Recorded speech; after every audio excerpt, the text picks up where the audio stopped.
Intelligence. Most people would like to know how intelligent they are. And the way to measure that is the IQ, intelligence quotient. It's mostly done by doing lots of tests.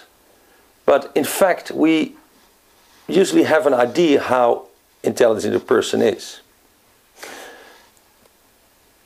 I believe that intelligence is different in the inner child, the personality that we originally got, and the mask, the personality that we show, the ego.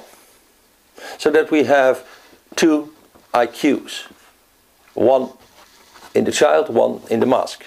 If you have more personalities, there might be more. Now the interesting thing I noticed is that for some people, not all, the intelligence is different in the inner child and the mask. Let me give you an example. A person is born with a certain intelligence, but lives in a family that really wants it to be more smart, more intelligent. So, in the adaptation to the family requirements, to the environment, the child develops a higher IQ. And therefore, in normal life, is more intelligent.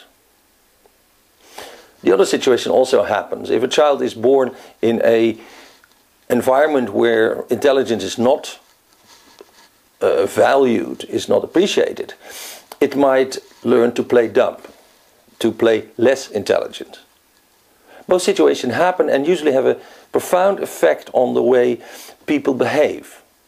Let me give you an example. If a child has a higher intelligence in the personality than in the inner child, and it is in a situation, for instance during an exam or during a test, where it has to perform, and because of the stress it falls back into the inner child mode, it might suddenly lose all intelligence and being unable to perform the test, although normally it would.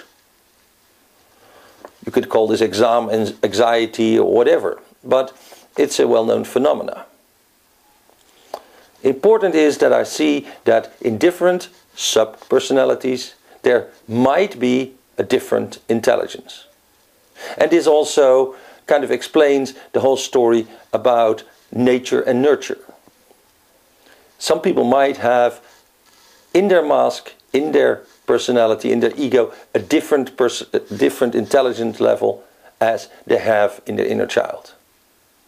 Now, this doesn't mean that we're not all coming into the world with a full set of capabilities.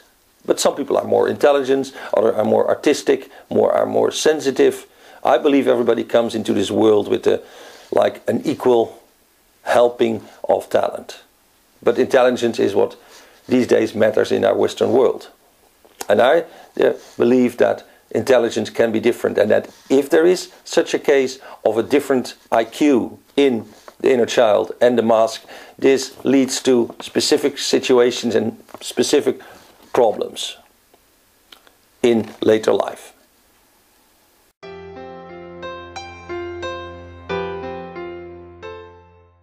Is global warming really a result of human activity? If you look at the history, you will see that higher and lower temperatures, ice ages have always happened. And I'm pretty sure that that had nothing to do with human interaction. That the climate has changed, has gone up and down, temperatures gone up and down, rain and so on over time. This is something that any geologist or a botanist can tell you just by looking at, for instance, cut trees. But what is then causing it, this global warming? Well, I think it's the sun. It's the solar activity that has increased. Not only solar flares, but solar activity in general. The earth is warming up because the sun is more active. Well, this is not news. Many people say this. But why is the sun warming up? I have another idea about that.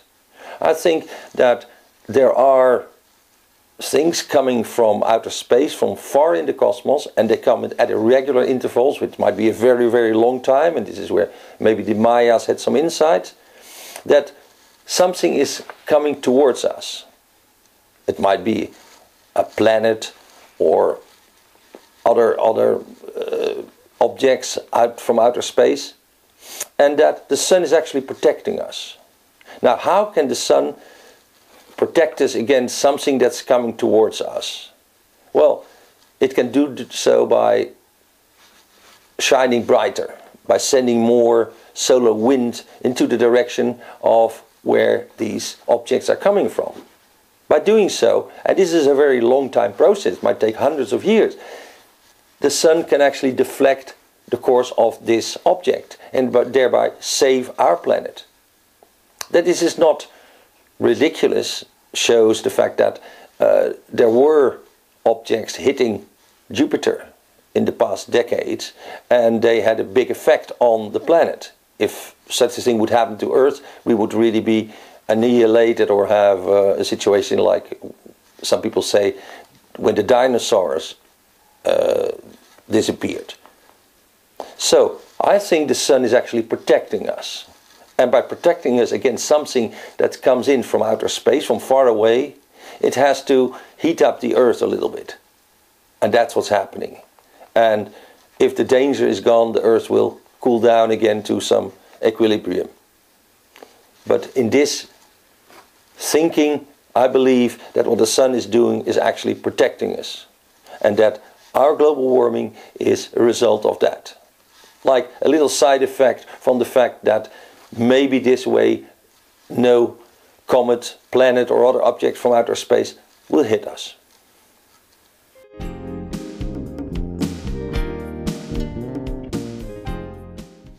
Are you happy? Am I happy? Is the world happy? What is happiness? It's not easy to measure. We can only use very vague methods. We can do psychological tests. We can ask people if they're happy. But I noticed that not all the people are totally happy. Most people are actually 50% happy, 60% happy, 20% happy. And that is an interesting subject to look at, because why are we not 100% happy?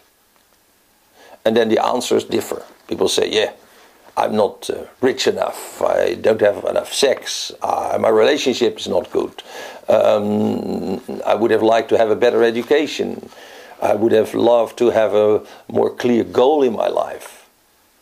Many reasons come up. And when I listen to these people, I usually notice that those reasons are imaginary. That if you really look at their financial situation and ask them, how much money do you really have? Then in most of the cases, it's not so bad. It's only bad or insufficient in their own mind. They think they don't have enough because the Joneses down the road have more, or because their father told them to become rich, or they set themselves a goal of being a millionaire and they didn't make it. But the reason of not being happy are usually imaginary, illusionary, and as the people in the East would say, they're Maya. They are related to attachment. We're attached to ideas, to belief systems, and those belief systems are not the truth, not the deeper truth at least. They are the personal truth. And so it helps if you feel not happy to look at why you're not happy. Is that because of relationships, money, material situations, work, sex, achieving goals, living in an if only I had reality? It helps to look at our own reality, our own truth, as being only our own, as maybe related to the wider reality, but very often different from the reality from the next person. Not being happy is a very interesting indicator. Why are we not happy? Look at it and see if you can untangle your own web of belief systems. Because, in essence, we're all totally happy. The reason we're not are different.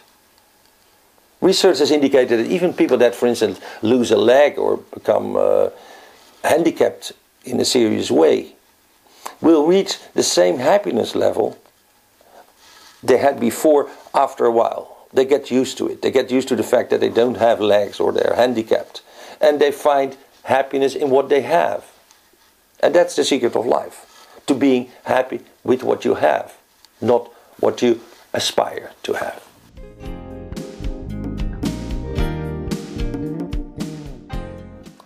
Autism. I myself have a little autistic tendency, a little bit of Asperger, which shows in my need to systematize and to know and to present myself in a certain way. So I looked into autism and what it is. For a long time, the medical profession thought autism was being less sensitive, being not sensitive to emotions from other people, being not sensitive to incoming signals.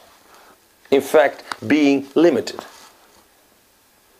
I think, and I'm not alone in this, that in fact autism is being extra sensitive, super sensitive, hypersensitive, and building a defense system not to having to deal with that all the time.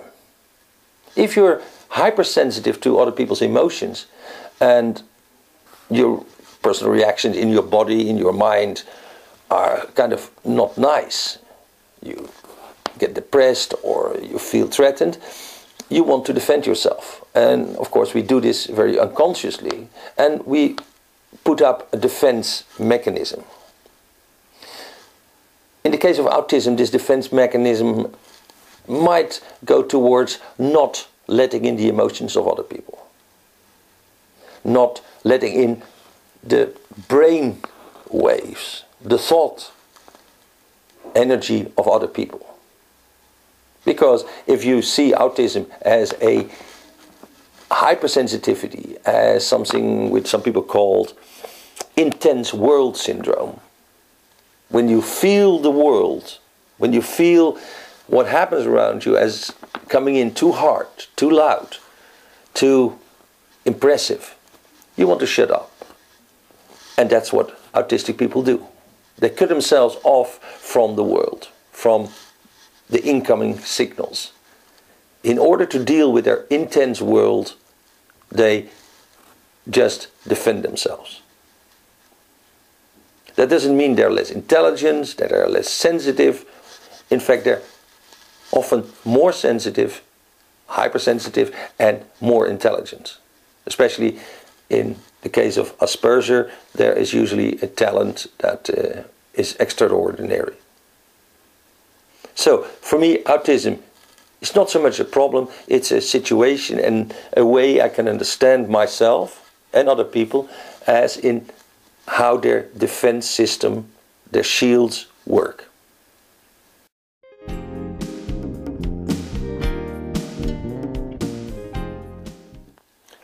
Personality. What kind of person are you? What kind of person am I? There are many systems. You can think in terms of the four elements: fire, water, air. Or you can think in terms of the Enneagram typology. Jung had a typology with a number of personalities, the Myers-Briggs indicator.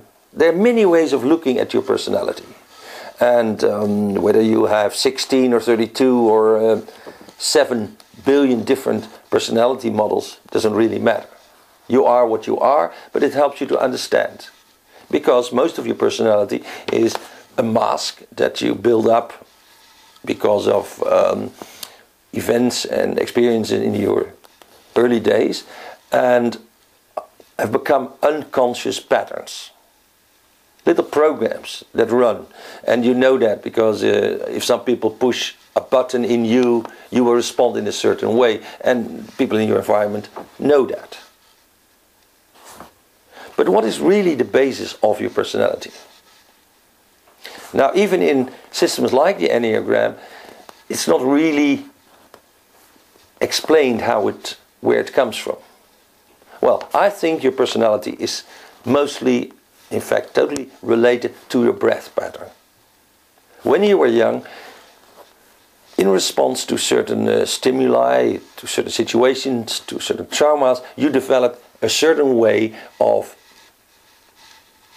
taking your breath and bringing it to certain parts of your body. For instance, to your brains, to your head, to your mind. If there was a situation where you thought that by thinking a lot you would get rid of the threat or feel better, you would start bringing your breath energy, and in these we call this chi energy, into your head. And if it felt good, you kept doing that. And then when you're 40 or 50 or 60, you usually develop a bald head and you look like a brainer. Someone who's really into their brain. Now the same goes for people who are in their heart, people who are in their body, and all these typologies give you some indication how that works out in real life and in behavior. But the basis of it is your breath. And the only way to change, really change your behavior, your personality, is by changing your breath. Now this happens because of accidents, or it also happens in the military, where you shave your head and you, in a group, go and run and sing the same songs or shout the same shouts. That kind of brings all the people into the same mood. Another example is a monastery, where you get up very early in the morning and you sing the same songs. In other words, you breathe in the same pattern, in the same rhythm with the other monks, and you do that a couple of times a day, and that kind of brings you all into the same personality. Now, in that sense, I believe personality and breath patterns are closely related. And the only way to change is change your breath patterns. How do you do that? Well, put on a corset and you'll feel, and make it very tight, then you will feel that you probably will change your breath patterns. Also, of course, it happens if you have an accident and some part of your body is not working well, you cannot breathe in the top of your lungs or in the lower abdomen. That changes your breath pattern and usually also changes your personality. Anyway, I think the basis of our personality is our breath pattern. Change that and you change your personality. And that's not an easy trick.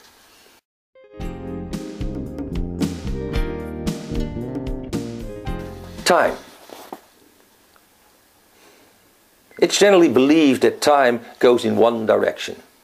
The arrow of time goes from the past to the future. And in physics, and I'm a physicist, all formulas work on the basis that time goes in one direction. That the past influences the present and the future. However, mathematically, in most physical formulas, time is squared. And whether a time would be a plus or minus really doesn't matter. So mathematically, it could be that time is not one directional, but that not only the past influences the future, but the future influences the present and maybe even the past. That time goes in two directions. Now, this is a very strange way of looking at time. But think about it. When you think, you spend maybe 50, 60 or more % of the time thinking about the future. So our mind is totally geared and focused on the future most of the time. Why would that be? If we could not think that the future influences the present. Because by thinking about the future now, we influence the future. Couldn't that be the other way around? Well, I actually think that a new physics a new physics has to be defined, which accepts that whatever happens is not only a function of the past but a function of the future. That the present is a function of the future. This also means that we could know the future or could influence the future, but it has very serious implications. If the future influences now, and we know that some people, like we call them prophets, know about the future, that's interesting. That changes our concept of how our life goes, what evolution is. And then I use the phrase, evolution is a remembrance of the future.